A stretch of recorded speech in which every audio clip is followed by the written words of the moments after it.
We're gathered here, of course, Pia Moran, this is Katrina Paula, Miss Claudine Barreto, of course, Vice Mayor, dating Mayor, of course, no? Marcos Mamay at Cherry Carvalho. Ngayon ang tanong na marami, paano raw ba nagsimula? Paano kayo nagkakilala ni Claudine at saka ni Mayor? Through Katrina. So Katrina.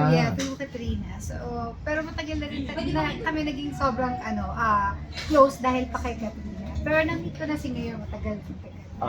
Noon pa. And akala ko kasi nung una pag sinabing taga-Lanao, taga-Mindanao, nakakatakot, diba? Yes. Yung hindi lang katakot sa but matapang, masungit, or alam mo yun, authoritative siya.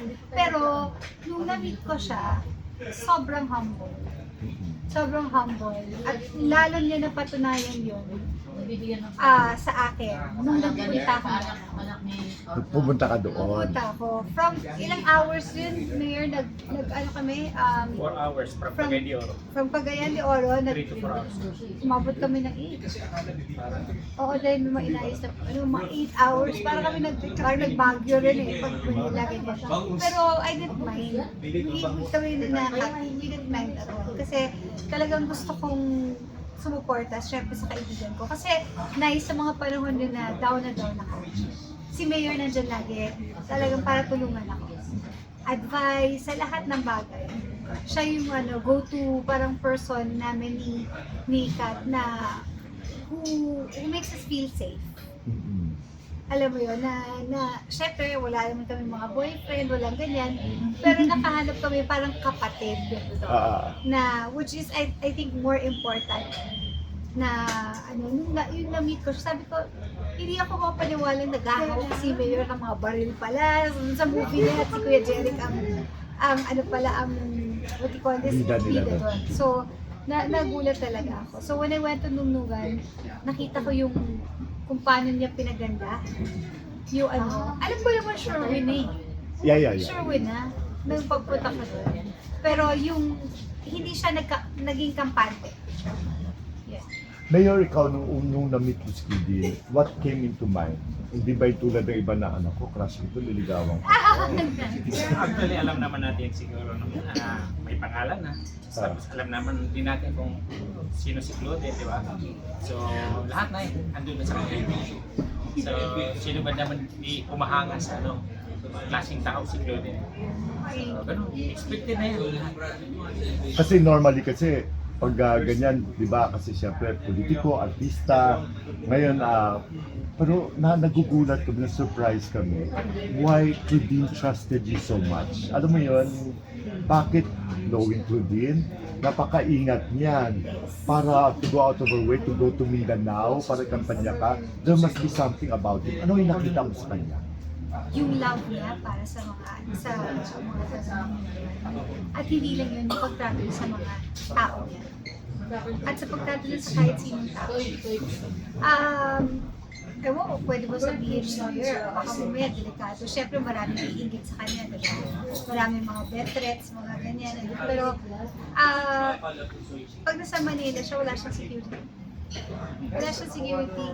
And like what parang ang go-to namin ni Katrina na pagka-feeling ko na parang walang puprotekta sa akin. Na pag ginagago na ako ng mundo, may isang Mayor Marcos Mamay na isang sumbok ko lang. Sino yan? I mean, wala naman siya, hindi naman niya sasaktan, pero alam mo yung feeling na he makes you feel safe. And I think yun na doon siya napamahal ng mga taga-Nungnugan talaga. Yung alam nila na yung yung head nila, hindi papayag na masaktan o baguhin sila o nakawin yung pera na dapat kailangan ng gobyerno para sa kanila. Kaya nga si Aliyah na ang tumakbo, sabi ko, all the more. Kasi nung na-meet ko, talagang very pure yung heart. Very pure.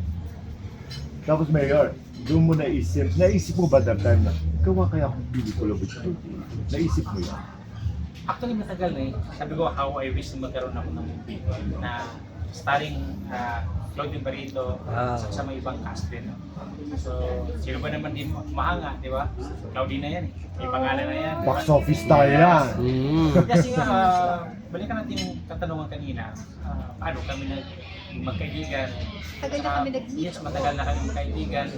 Tapos yung nga, yung tanong din, paano napunta siya, no? Hindi ba siya natatakot at pumunta ng Lanao, nito, knowing na yung negative perception na pag-Lanao.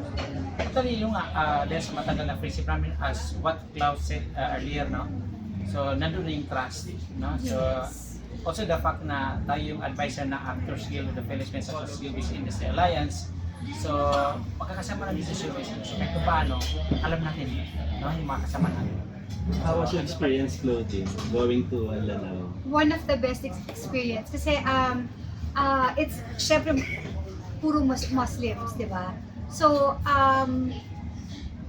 naiyak ako pag nakita niyo yung video because grabe yung pagtanggap nila sa akin. Nagkaroon problema pa nga kami sa music, sa sound system. Nung day na yun, di ba, parang nag-brown out, ganyan. So, yung microphone, tinapat na lang yung cellphone para lang matuloy.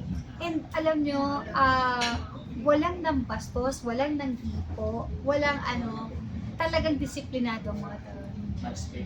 Dahil syempre, kung sino ang leader mo, siya kumbaga siya yung tatay, siya nagdidisiplina sa mga Upbringing. Oo.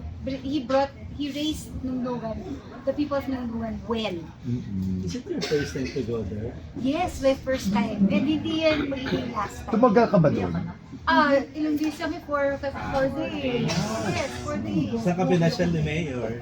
Wala, hindi. Kasi election yun, Pero dun sa, syempre sa headquarters nila, sa Cagayan de Oro, sa Iligan, ang dami namin syempre mga naguling mga pati yung mga malo. Durian? Yes, tuwang-tuwa. Pati mama ko tuwang-tuwa.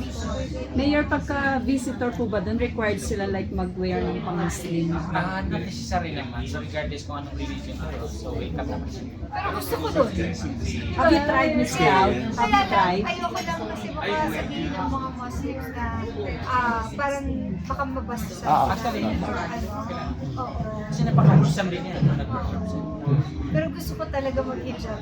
Gano'n kainit yung pagtanggap sa'yo ng mga taga-ano? Sobra. Maiiyak ka talaga.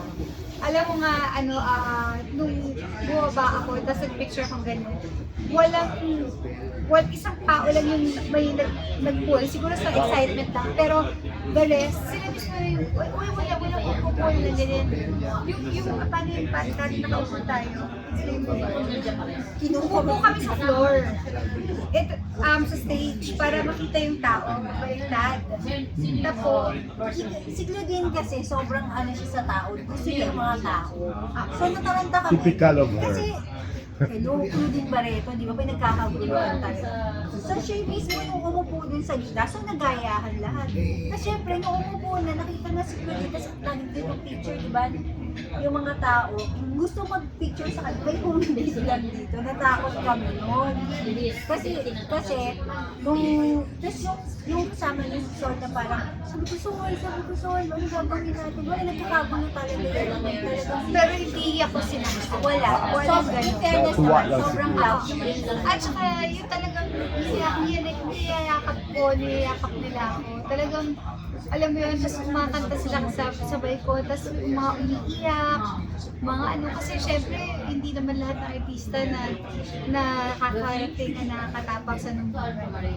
At saka, Kung hindi dahil lang tayo may knowing you naman talaga, you're so loved. At saka mapagmahal ka kasi sa mga fans ang daming mo. Pilipinian sa Mindanao at sa Mindanao. So sobra akong na-touch kasi meron silang mga may mga bracelet at saka may mga yung pangalan nun, placards, ganyan. pati kay Mayor, kay Alia, sabi ko talaga, grabe itong taong to, mahal na mahal siya talaga. Mahal siya ng nunungan. After experience that, babalik ka pa talaga ba sa... Yes, sabi nga ni Mayor, matapos lang makapag-celebrate lang tayo, balik tayo. O, tsaka, sinasabi niya talaga, sis, balik tayo doon. Kasi hindi pa naman nakasabalik tayo doon. Kami naman after this election. Sabay tayo, sabay tayo. After this election talaga. Kami excited kami sa pag